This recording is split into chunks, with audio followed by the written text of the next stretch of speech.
What is going on, guys? Ski back on the video, and it is time for Ski stories of Ski, or Sid stories, or whichever one you want to call it. You can still call me Sid or whatever you want to call me. But in today's story, I thought we could talk about some of the stuff that had happened to me. Well, right around when I moved from middle school, going into middle school, seventh grade year.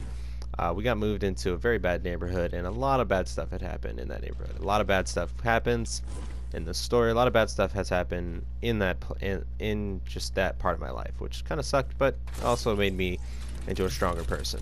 Because now I don't take shit from other people, and I'm not, doormat. But like the first day that I ever was there, was ever in this neighborhood, there was a uh, canine unit and a SWAT team actually, and they busted through the door of this house above me, and apparently they'd been selling cocaine and stuff like that. So that was my first day, like literally the first ever time I had ever seen a canine unit, like other than on TV, and it was kind of crazy, but it wasn't that insane. But it's just a big step from being in, kind of like a own like white. I'm not saying it's a neighborhood only for whites. I'm just saying that it was mainly whites. There was like maybe one black family that we were really close with, but then they moved. But yeah, a lot of white people lived there, and it was very quiet. I don't know why. It was just very quiet in that neighborhood, and which is okay. I like quiet, and this is probably the it was just a big change. Is basically what I'm trying to get at. But we basically were, just me and my friends were chilling, and one of my friends went out for vacation to Virginia Beach, and this is probably one of the craziest things that has ever happened to me. Probably one of the most scary things that has ever happened to me. Like I was petrified. I was so scared. I was like, oh no, I'm fucked. I was already in the court system for truancy, which if you don't know what that is, basically I didn't go to school. So I was already in the court, and they were already pissed at me anyway. So they were looking for any reason to send me to juvie or give me, community service or something like that. So I was like, oh, dude, I'm fucked, I'm fucked, I'm fucked. So basically what happened is my friend was out, he was at Virginia Beach, and his house was obviously, empty. So one of my friends decided he was going to break into the house and do a lot of horrible, horrible things, like drink, smoke weed. He had sex with a girl in his, in my friend's bed, his mom's bed, and his sister's bed, his little sister's bed, who was like 9 years old, maybe even younger. And yeah, that was just like really fucked up, and I don't understand how my friend didn't almost kill him, because I would have beat the shit out of him if he would have done that. But he just did a lot of bad stuff there. And so we didn't know this until he told us while we were there, and he showed us a lot of the stuff that he did. And so we were just chilling, and me and my friend Aiden were hanging out. Now he's on a bad part of this story, so I'm not gonna not say his name, because he had nothing to do with the story really, other than the fact of being in the wrong place at the wrong time. So he texts me, and my friend texts me and Aiden. He's like, hey, he's back. Our friend's back. And I was like, oh man, I haven't seen him in a while. I want to go hang out with him. So me and him decided we're gonna walk down the hill, and we walked down the hill, and we met up with my friend, and we walked to the guy's house, knocked on the door, and my friend, the bad guy, I mean he's a better guy now, which is good, changed, which is awesome. But in this story, he's the bad guy. So we see him, and I'm just like, okay, maybe he just answered the door for him, maybe he's in the bathroom. And I was like, like where's he at? And he's like, oh, he's not back yet. And I was like, okay, well then why are you in his house? And he's like, I kind of, just they let me in here. And I was like, oh, okay. I was like, that's not that weird, because they just let him stay there, which is okay. And I just didn't think of anything of it. But then he walked into another room, and I heard like basically him slamming the window down. And I was like, did you? Because I knew the window was already broken, And I was like, did you break into here? And he was like, and he just started laughing. And I was like, what the fuck is your problem, man? Like, what? So instantly, as soon as I heard that, I was like, I need to get the fuck out of here. So I was like, hey, Aiden, we need to get out of here. And he was like, yeah, we do.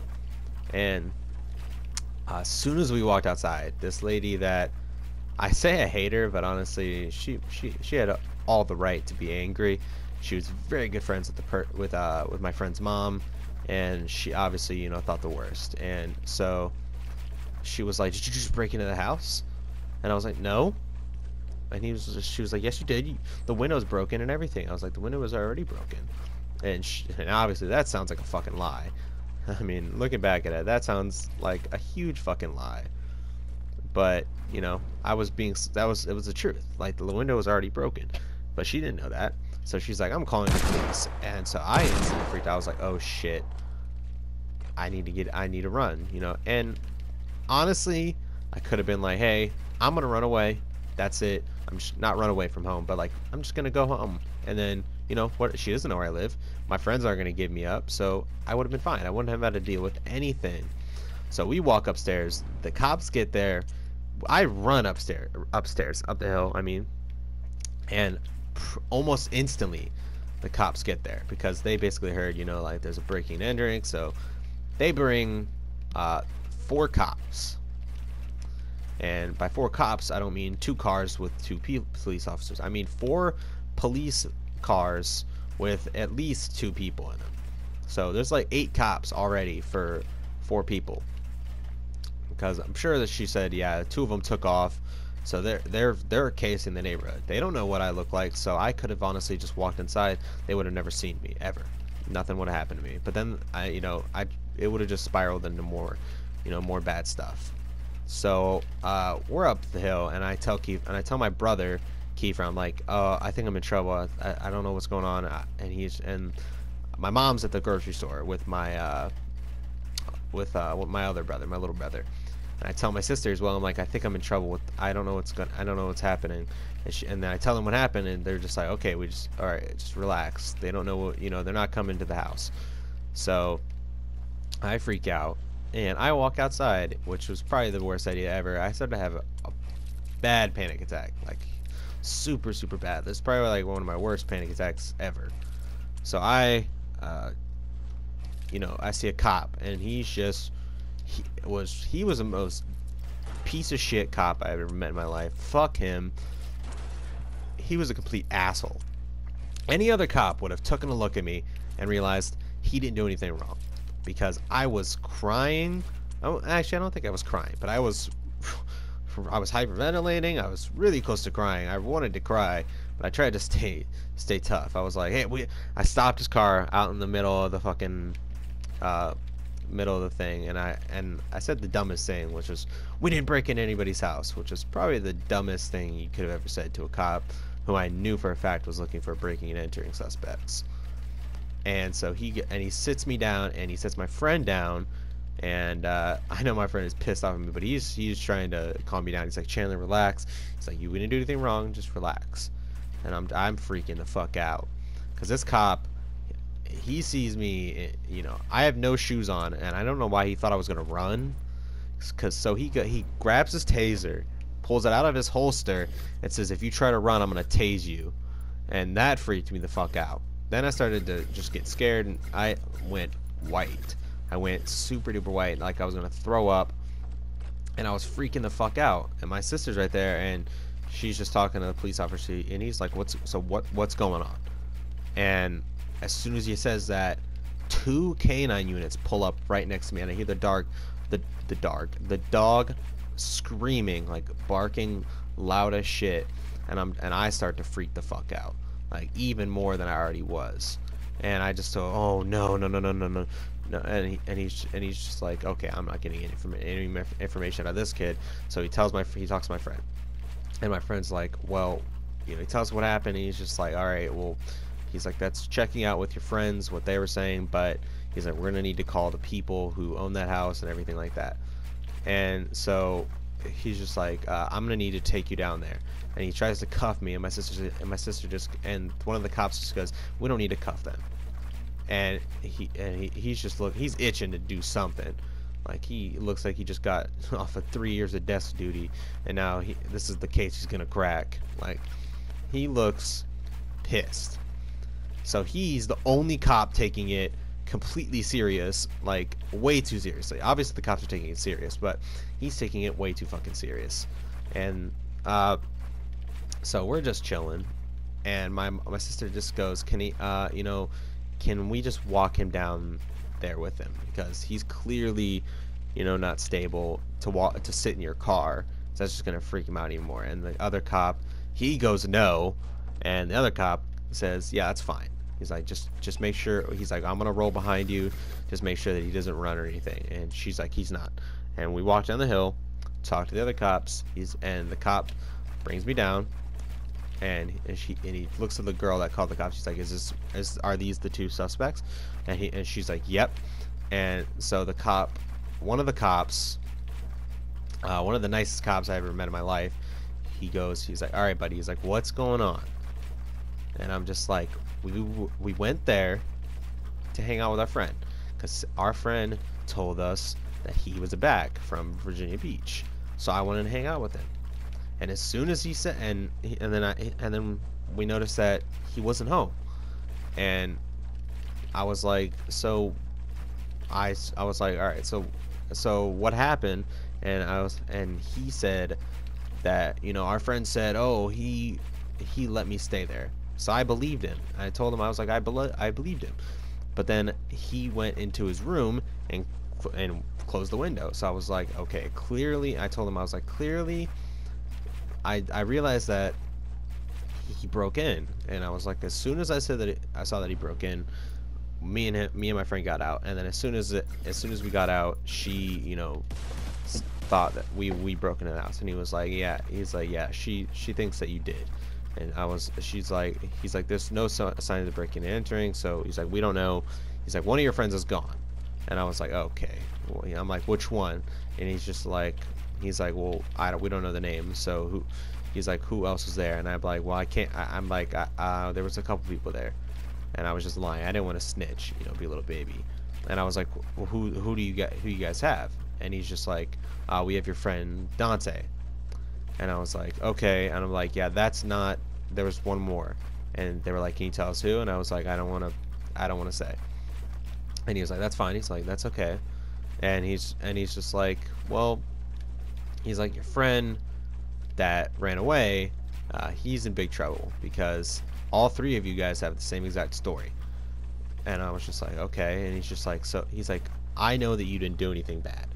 He's like, clearly somebody who did something bad, it wouldn't be having a panic attack.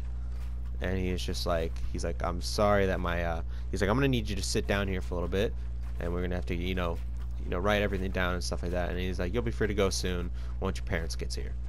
And as soon as my mom gets there, she is pissed. She is so upset, and I don't blame her, because I'd be upset too if I was already in. She was like, you're in fucking court right now. That they're looking that you can't get in trouble. And I was like, yeah, I know, I didn't do anything. And she obviously doesn't, she believes me, but she doesn't really know. And so the cops just goes, he's like, he didn't do anything wrong, and we're still looking for the person who did the stuff wrong. And out of nowhere, he comes walking in, and he's like, what's going on?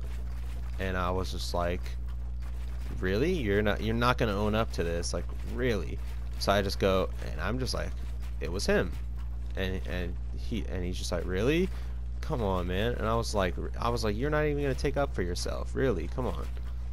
And so they start talking to him, and then all of a sudden, there is 2 more K9 units. So that's 3 K9 units. There's 6 cop cars, and there's 2 forensic units. Or maybe 1. I don't remember exactly how many, but there was way too much for. I guess the reason why they brought so many K9 users is because they heard one's running, and we want to find him. But there's a forensic unit, and I'm just like, oh shit, what did I get myself into? So they're like, all right, you're free to go. He's like, you're not being charged with anything. You're not being detained. You're fine. He's just like, and then the other kid, Aiden, he's like, you're fine. You're free to go. Excuse me, sorry. And he's like, you're free to go too. And his mom's pissed as fuck too. And and I'm just like, what about Dante? He didn't do anything. And he's like, well, we did find his, we didn't, I was about to say we found his prints, but clearly they couldn't. And he's like, well, he was there for a lot longer. He didn't leave as well, but he was still there when we got there. So we think that he, helped. And I'm just like, okay, well, I'm just saying that he didn't. And he's like, okay, well, that's fine. And so him and the other kid were charged with breaking and entering, and then the charges were eventually dropped and brought down to a fine, and they had to pay $5,000 each to fix the broken window. And the kid that did the breaking and entering was subsequently kicked out of the apartment complex. And the apartment complex said either you have to get out, or your entire family has to get out. And so basically he moves out, and then I don't think they ever really had to pay the money. I think that they eventually just dropped everything, because my friend told me that he never had to pay anything. And I don't know why they, said that he did. But just the moral of the story is, don't, hang around people that will do stupid shit like that. And if you are in a situation where you are, being charged, or cops are being called for something that you had nothing to do with, like say you're hanging around with people smoking weed, as soon as you see that they're smoking weed and you don't feel right, if I know that you're friends and everything, but just leave, because you don't want to get in trouble for something that you're not doing, so if you see something bad going on with your friends, as hard as it may be, either cut ties with them or leave the situation, because any amount of illegal things is not worth, like friendship, no matter how good of a friend that you have, it is not worth getting in huge trouble for. I've had a lot of big friends, a lot of good friends that I just had I just had to say, nope, I don't want to be with you. I don't want to be friends with you. You're a bad person, and it's hard to cut ties with friends, but if in the long run, if they're bad people, it's just better for you. So I hope you guys enjoyed the story. I hope you guys have a fantastic day, and just remember to be smart with your decisions. And if you guys want to subscribe to the channel, make sure to hit that notification bell. You get notified every time a video goes live. My Twitter and my Twitch will be in the description below. I tweet every time I'm going live on Twitch, and also post every time on Twitter every time a video goes live, so you guys get notifications on there too. So make sure to follow both of those. I want to start streaming again. I say this a lot, but it's just hard to stream because I usually am playing with friends and they like to play music, and I don't want to get my VODs muted, which isn't that big of a deal, but to me it is. So I hope you guys enjoyed the story. I want to do more stories because I have a lot of stories to tell, and I hope you guys enjoyed them.